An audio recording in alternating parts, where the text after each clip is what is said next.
debriefing with a defector. This week on Firing Line, Marjorie Taylor Greene was one of Donald Trump's most fervent supporters from her first day in Congress in 2021. Her in-your-face style of politics appealed to Donald Trump. I'm going to blow away the Democrat socialist agenda. But the war in Iran, cryptocurrency and AI policy, and ultimately the Epstein scandal created a rift in that relationship. And today you are going to see probably a unanimous vote in the House to release the Epstein files. I don't know what happened to Marjorie. She's a nice woman, but I don't know what happened. She's lost her way, I think. When Donald Trump pulled his endorsement of Greene in 2025, she withdrew from the race and from Congress. I refuse to be a battered wife, hoping it all goes away and gets better. With midterms approaching and Donald Trump at record low approvals, what does Marjorie Taylor Greene say now? Firing Line with Margaret Hoover is made possible in part by Robert Granieri, Vanessa and Henry Cornell, the Margaret and Daniel Loeb Foundation, the Beth and Ravenel Curry Foundation, and by the following. Marjorie Taylor Greene, welcome to Firing Line. Thank you.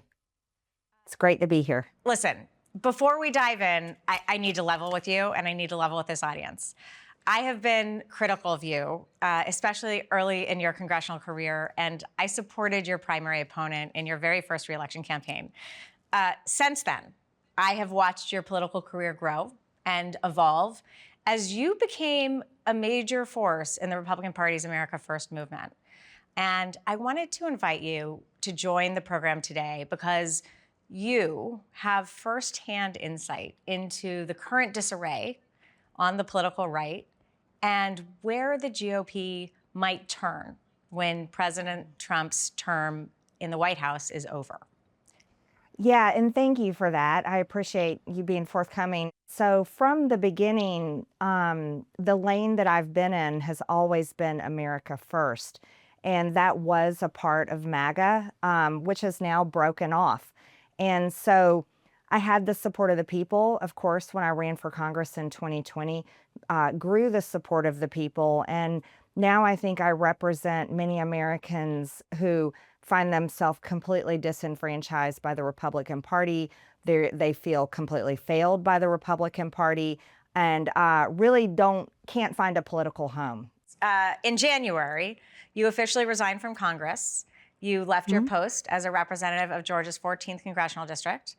And this really was the culmination of a very public breakup with President Trump, who you vigorously helped support in his reelection. And you said in the end that Trump betrayed us all. How? Well, there's a lot to that answer. And so, yes, I felt like I was on the front lines for the Republican Party, and I threw myself all in. Because of the policies that President Trump espoused on the campaign trail that to me were America First. No more foreign wars, reducing the cost of living, putting American businesses and Americans first. And then once he became president, the man that I thought I knew and campaigned for changed. But so did many other Republicans. It's not just President Trump. Many Republicans changed. They made the same promises on the campaign trail, but once we got into power, we had the White House, control the House and the Senate. Within about 6 months, the whole agenda started falling off to the side. And there were multiple things that I went sideways with the president on. One of them was the 10-year moratorium that they wanted to put in place on states' rights to make regulations and laws on AI and data centers. Yeah. And so that was one of them. Another one was crypto. We went sideways on crypto. Yeah. And but when it came to the Epstein files, standing up for women who were raped as teenage girls, 14 and 16 years old, I have no apologies, none, and no regrets. Yeah. He called you a traitor. Greene says her life could be in danger because of the rhetoric. Her life is in danger? Who's that? Marjorie Taylor Greene, he says. Marjorie Taylor Greene. I don't think her life is in danger. Frankly, I don't think anybody cares about her. Yeah, he means a traitor to him. So the president demands loyalty, but my loyalty does not belong to Donald Trump. And so, yeah, he called me a traitor, and it did not hurt me one single bit. As a matter of fact, I have people thank me every single day in public for standing up the way that I did. And I never went to Washington to cling to power until I'm dead or alive, like Mitch McConnell. We don't even know. I never wanted a full career there. I only wanted to make a difference. And so, you know, I'll take his words basically with what they are, a bunch of hot air, and they mean nothing. Listen, for over a decade, you know, the American public has now watched Donald Trump. His critics have assessed that he's an out-of-touch billionaire who is seeking to profit off the presidency. They observe that he views loyalty as a one-way street. He has little regard repeatedly for women, especially those who are victims of abuse. So much of what he has done since he has returned to office, many people conclude was eminently predictable in 2024. So, you know, I think the obvious question to many is, why are you surprised? You have to understand, in the first administration, I was a rally goer. I was one of the people that went to the Trump rallies. I didn't run for office until 2020. So when I went into Congress, the president was going out. And so I didn't have I guess I didn't have that relationship with him as a member of Congress while he was president. I had a different relationship with him, and that was the campaign Donald Trump, who is very, very different from the president, Donald Trump. And there's even big differences between his first administration and who he is now in his second administration that many people are shocked by. And so I know it's like, wait, Marjorie, how did you not know this ahead of time? I just had a different perspective and just wasn't in that political establishment position to be able to see those things. Do you feel duped? No, not really. I don't feel duped. It's more shame on Donald Trump. And it's actually shame on the Republicans that worship him and will never stand up to him. So I'm not duped. He lied. The man lied. And we've got video after video. No more foreign wars. I will bring world peace. He called himself the president of the Board of Peace, for the love of God. And then he goes out and bombs a little girls' school in Iran. And they won't even talk about it. I mean, the whole thing is a ridiculous lie. So do I feel duped? No, the entire country was lied to. And the Republican Party is an utter failure in so many ways. And I'm just like this person that goes to a restaurant and I'm tired of eating the same food that they keep serving me. So, and I'm like, I'm not going to do it anymore. Why? Because oh no, we have to stop the other side. Who cares? The other side and the left side and the right side are literally the same. And they deliver the same result with a little bit of different flares on each side, but over and over it's failure. And I'm not the odd one out on this. As a matter of fact, there's tens of millions of Americans, especially those 55 and younger, that feel exactly like I do. I didn't have stars in my eyes about Washington, D.C. So it was easy for me to resign and basically say F you to all of you and happily go back home to Georgia. Okay, so you recently then made headlines when you posted a photo that went viral of you, Tucker Carlson, Joe Kent, and Representative Thomas Massie at Tucker Carlson's property in Maine with this caption: "We said no more foreign wars, we meant it, and we supported Donald Trump because he made that promise. But he's betrayed us all. The movement has begun." A few days later, Tucker Carlson shared a 10-point vision for America after vowing to help build a third party. So are you really launching a third party with Tucker Carlson? So part of my resignation leaving was to help people wake up and see that, look, no one is in there fighting for you. Even if I stay in, even if Thomas Massie had won, no one's fixing anything. It is all a lie. And so to say that we are launching here we have an organized third party. No, we need a lot of people on board with us. That takes a massive movement of Americans. And a lot of that is Americans need to get up off their ass and also take their blinders off. And it's not going to happen in 1 or 2 election cycles. It's something that will slowly develop, but it takes the American people realizing and owning the truth that they're faced with every single day, and to stop telling themselves at night when they go to bed that it's all going to be okay, because it's not going to be okay. So you're building a movement, not a political party. The movement's already being built. Okay. It is. It's already being built. Third parties do not have a strong track record in American elections, but the original host of this program, William F. Buckley Jr., his brother was served in the Senate and won in New York as a third-party candidate. And in 1971, joined his brother on firing line to argue that a successful third party needs to provide both a carrot and a stick. Take a look. So that there is a risk involved in this situation, which I don't know would be attractive. Well, let's put it this way, there has to be a willingness to punish yeah. in order for these movements to be effective. Buckley is saying a third party needs to be willing to punish the establishment parties. I guess the question I have for you is, were there a third party, given the risk that it would punish Republicans, would you, in this circumstance, rather see Democrats succeed and punish Republicans? Well, from my viewpoint, and many people that agree with me, we see both parties as the same. So there's really no threat in any way, it doesn't matter which party's in charge, we get the same result. We get more debt, more foreign wars, more focus on special interests, more focus on big corporations.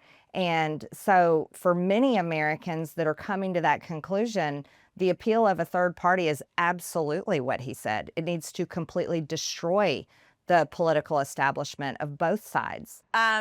So this week, Florida Representative Anna Paulina Luna introduced a bill that would add an amendment to the Foreign Registration Act, the FARA Act as it's known, that requires social media influencers to disclose payments from foreign governments. Do you support the bill?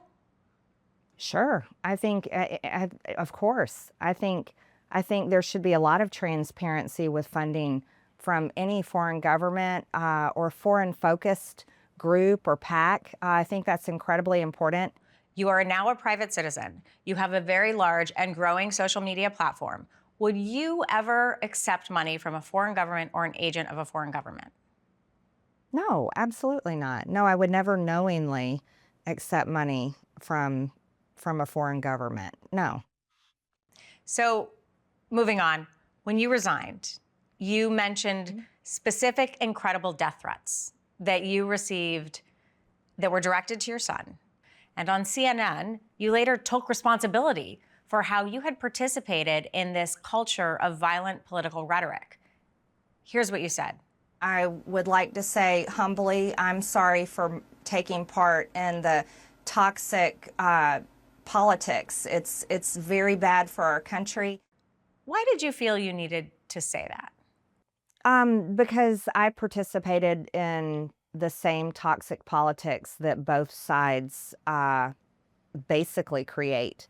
And I don't want to have anything to do with that. It's, look at it, when a Democrat is running against me, they demonize me and they use this fictitious evil person they create of me, and they send out all these fundraising emails so that they can raise money. The Democrat Party did that to me a lot. I participated in the same system where, as a Republican, we demonize Democrats and we fundraise off of them and run against them.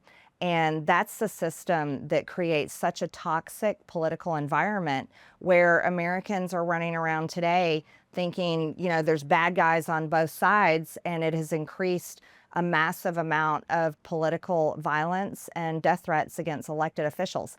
I don't think that solves any problems for Americans. And so what I was saying is I don't want to be part of that system anymore. But it's also the leadership of President Trump. He leads that. And as someone who once, thought he's our leader, he's our president, you know, people like me, we all fell in line into that, and I find it disgusting, and I don't want to have anything to do with it. So, you know, I think that apology feels quite sincere. And you and I both know that apologies are a great first step, even though they're words. And I'm curious if you're committed to repairing the harm in the sense that, you know, asking your supporters to reject the kind of rhetoric you once used. Have you taken any other concrete steps to make amends? Well, I think it's incredibly important to point out that I'm the only one who has said, I don't want to have anything to do with toxic politics anymore. And so in order for there to be true change, others have to say the same thing. So people love to press me on this apology and press me on this issue, but no one else has said what I said. And when President Trump called me a traitor, I got very direct death threats on my own son, to which when I told the president and texted him about it explicitly and sent him pictures of these death threats that were coming in on my own son, he told me, it's your fault, you deserve it. And I have those text messages saved. I will save them forever. I have shown them to many people. I haven't put them out publicly, but I have them. But that was President Trump's words to me. So as the only one that has come out and said, I'm sorry I ever took place in this, I want nothing to do with it, it needs to be pointed back to everyone else. Hey, are you willing to say what Marjorie Taylor Greene said? Because that's what I said. I said I want nothing to do with it. And I have condemned every type of death threat and political violence on every single elected official, no matter what party they are in. It should not be happening, and it's shameful. So I'm not going to be pushed into what more should you do, Marjorie. I've done my part. Okay. Others need to do the same I hear you thing. loud and clear. I hope so. Yeah. Because it's an issue for me. No, I understand that. You know, the treason comment in particular really was weaponized against you, and I remember treason is serious. No, for sure.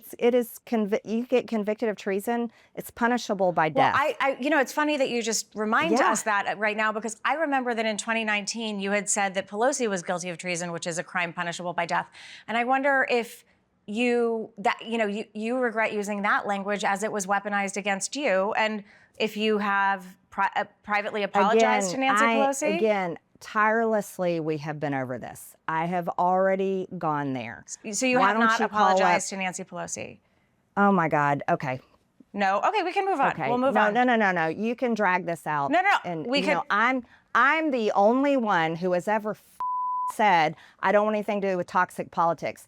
The other problem is the media, people like you that want to drag an issue and drag somebody through the mud over something that is ridiculous. I'm the only one. So go out and go to all these other people who have said all these horrible things about people like me and others and put the question to them. That's what you should do. You should put the question to them. It's my job I've to already ask done you what I need to do. It's my job to ask you questions. Do you think President Trump should apologize to you? President Trump absolutely should apologize to me. He should apologize to many people. He should apologize to the woman in the press that he called Piggy. He should apologize to countless people. He should apologize to America for betraying his campaign promises. Okay. He should apologize to the parents of the children that he dropped bombs on in the school in Iran. Okay. There's a lot of people he should apologize to, and yes, I am one of them on that list. Just one of them. I'd like to move on to the Epstein files because you played a central role alongside Representatives Ro Khanna and Thomas Massie in getting Congress to pass a bill that forced the Department of Justice to release the Epstein files. And in response, the Department of Justice did go ahead and release 3 million pages of documents. But, as you know, litigation continues over additional documents and redactions. Those Epstein files really were the straw that broke the camel's back in the relationship between you and President Trump. And that deterioration, and now you're not in Congress. So tell me specifically what remains unreleased that you still need to see. It's widely known that there's thousands of pages that haven't been released. The Trump administration is now currently fighting to stop the release. It's a law. The president signed it into law himself. So the only thing that is left to do is for the president and his administration to actually follow the law. You've said that in your last conversation with President Trump, he rejected your request to bring the survivors into the Oval Office. And I want to know, why that was so important to you and what his refusal told you. The president brings everyone into the Oval Office. He literally brings in a myriad of people from all types of backgrounds. He brought in the very people that kicked him off social media, Mark Zuckerberg, Facebook.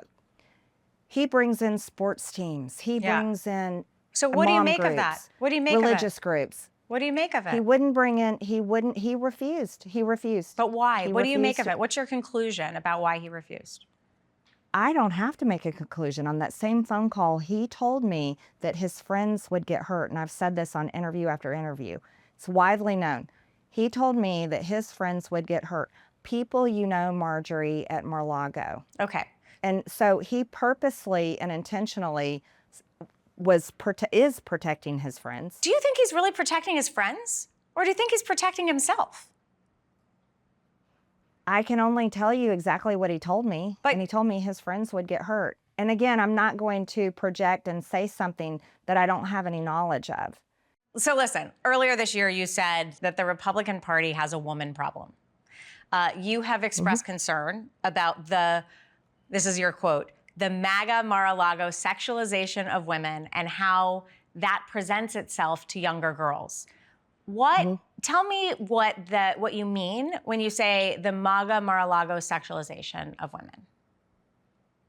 Well, you see it, I've seen it up close, and you can see it in many Republican events. It's this imagery and this type sexualization of women, basically, and I call it MAGA Mar-a-Lago because that's kind of the foundation of all of it, but it spreads throughout Turning Point USA. You see it on the MAGA female social media influencers, and I think there's so much more to women than how you look or how you dress, and how you present yourself.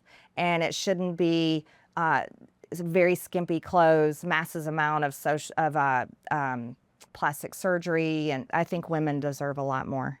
Are women respected in the MAGA movement? I don't think women are respected in the Republican Party. It's a boys' club. It literally is. And that comes from the top down. And it's really a shame. And then you have the president demeaning women constantly. He's constantly attacking women.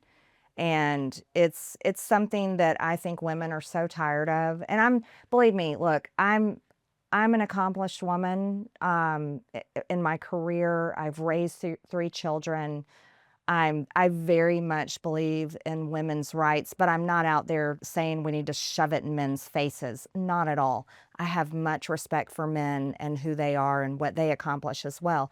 So I'm trying not to come from that angle. But when the president is attacking, say, like Taylor Swift, for example, one of the most popular pop stars who young women absolutely love, and he's, as the president, is attacking her for absolutely no reason, that's a message you're telling women.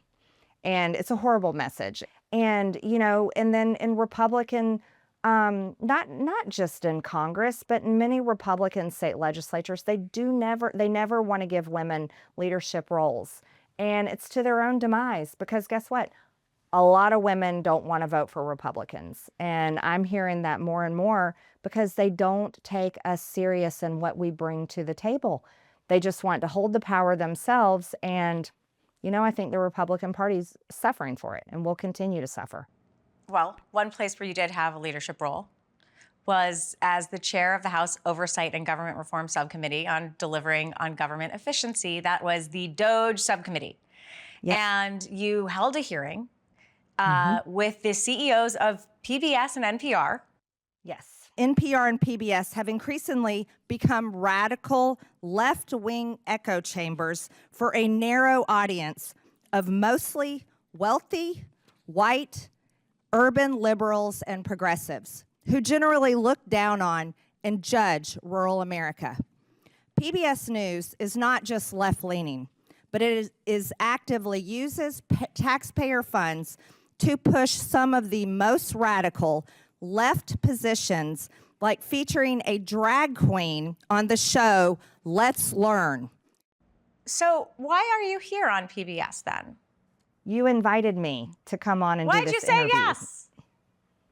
Because I talk to many media personalities and I do many interviews with many different platforms. And that's just something I'm doing. I'm talking to people. Marjorie Taylor Greene, thank you for joining me on Firing Line. Thank you for having me. Firing Line with Margaret Hoover is made possible in part by Robert Grenieri, Vanessa and Henry Cornell, the Margaret and Daniel Loeb Foundation, the Beth and Ravenel Curry Foundation, and by the following.